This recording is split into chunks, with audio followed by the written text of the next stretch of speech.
How much silver should you stack? That's what we're going to talk about today. But first, I want to wish you a Happy New Year. We are now in 2026, and that is very hard to believe that this time is moving so fast. So, Happy New Year from me to you. I hope you enjoy it. Hope you have a great new year. I know I've got a lot of plans for 2026, and I hope you do too. So, let's get into it. Silver.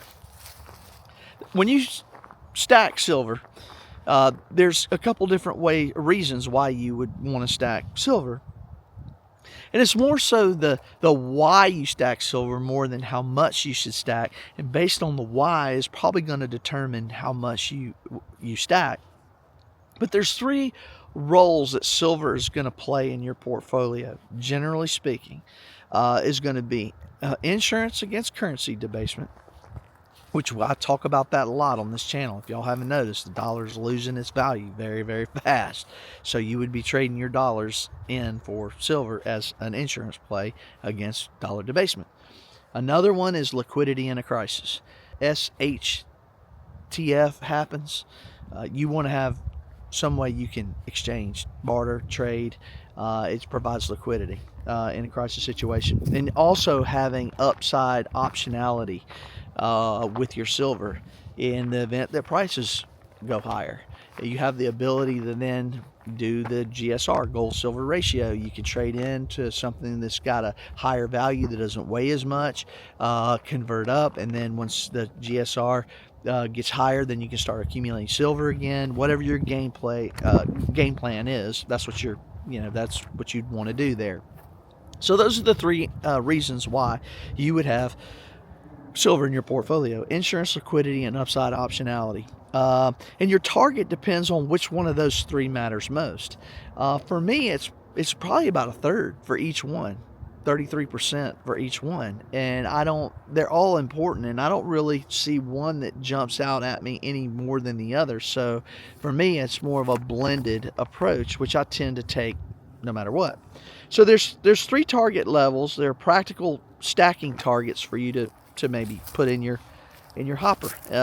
If you're how much should I stack? I don't know. Well, this is just a target. These are targets that I've come up with.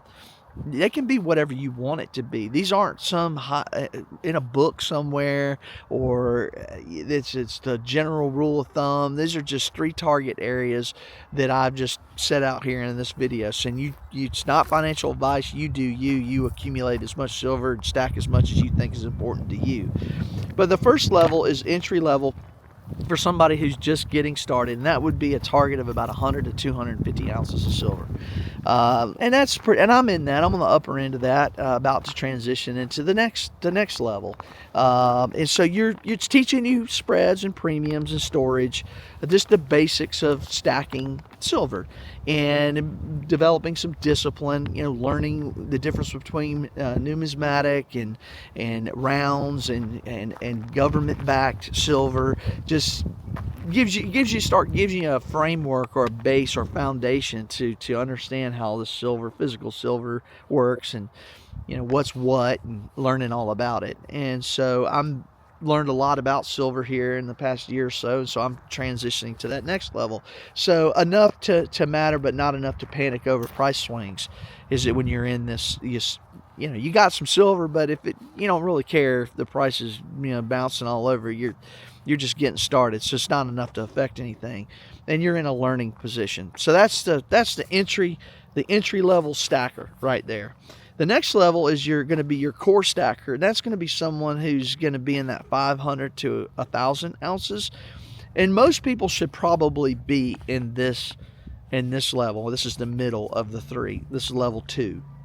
500 to 1,000 ounces, and real hedge against inflation and currency risk. So you've got some volume of silver that's really going to do something if you need it to be, if you need to do something. And then it's flexible for barter or taking profits, liquidating or converting to gold. You're in that situation now when you've got that amount, that many ounces of silver. This is where it starts to feel like real insurance, and you're not just doing it as a hobby.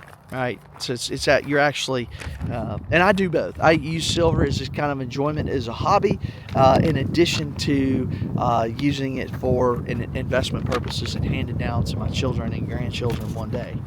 The third level, highest level, is going to be your serious stacker, and they're going to be hard asset focused, and you're looking at a range of 1,500 to 3,000 ounces of silver. That's a lot of silver. So you're intentionally opting out of fiat exposure. So you're done. You're done with the U.S. dollar. You're trying to convert as much as you can. You understand the cycles and volatility, and you're thinking generationally, not quarter to quarter. You are statistically rare when you get up into this, and we talked about that on how many people own physical silver. There were a few people that came in and commented on that video. I had over almost 500 comments on that video. There were quite a few people in there that said I'm statistically rare. I saw some 6,500s, I saw some 8,000s, I saw some 10,000 plus. And everybody was really helpful on that and providing guidance to those who didn't know or don't know and are new to silver. I also found it interesting. There was one person that commented on the video, and I was like, I kind of like that. Their rule of thumb is to stack as many ounces as your body weight per year. And I was like, yeah, I like that. That's a pretty good kind of goal. Did you meet your body weight this year? If you didn't, then you need to step it up. If you went over, then you did pretty good. So I thought that was a good rule of thumb, and that's probably what I'm going to start doing is accumulating as many ounces of silver annually as my body weight. I think that's a really good, easy way to do that. I don't know what it would be for gold. If y'all know what a good rule of thumb would be for gold, I'd love to hear it in the comments. Here's more of a percentage-based target you could look at. So how much silver would you want to have or would be in your total portfolio? 3 different levels you could look at. So you're thinking more of allocation more so than ounces. And so you've got 3 levels there. You got 5% would be a minimum hedge, having 5% of your investments in silver. A 10% would be solid protection. That would be probably that middle level, that core stacker where most people should be, probably around that 10%.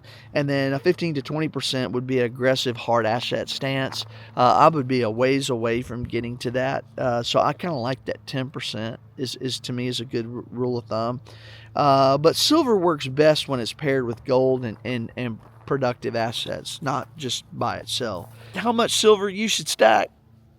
It's really up to you, and this is not financial advice, and I'm not telling you that this is what you should do. This is just some brackets that I have. I'm sure other people see it differently. If you do, let me know in the comments below. I'd like to hear what the brackets are that you think make more sense to you. These are just 3 that I'm throwing out there. So, but anyway, guys, that's it for today. Just stack you some silver. We've got a dip right now. We got up to the low mid 80s there for a bit. Now we've fallen back down to 71, 72-ish.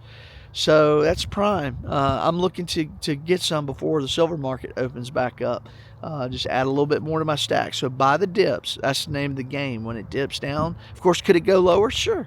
You don't want to just put everything you got in one dip. So you keep accumulating on the dips. I generally think silver is going to go higher over time. I just do. It's like all these assets are going up because of the dollar debasement. They're printing more money. So I think you're going to see more and more with these restrictions and the demand on silver, the use cases. All of it's kind of lining up to where it wouldn't surprise me to see over $100 silver here before we know it. But I don't know. I don't have a crystal ball. That's just me. So anyway, I hope y'all are having a great new year. Good luck to you in 2026. I've got a great year ahead for this channel.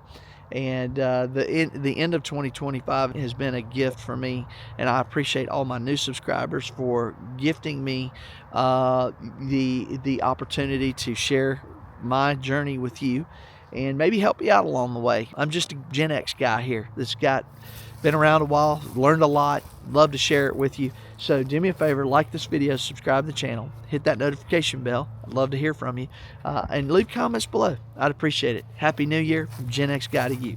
Take care. Bye.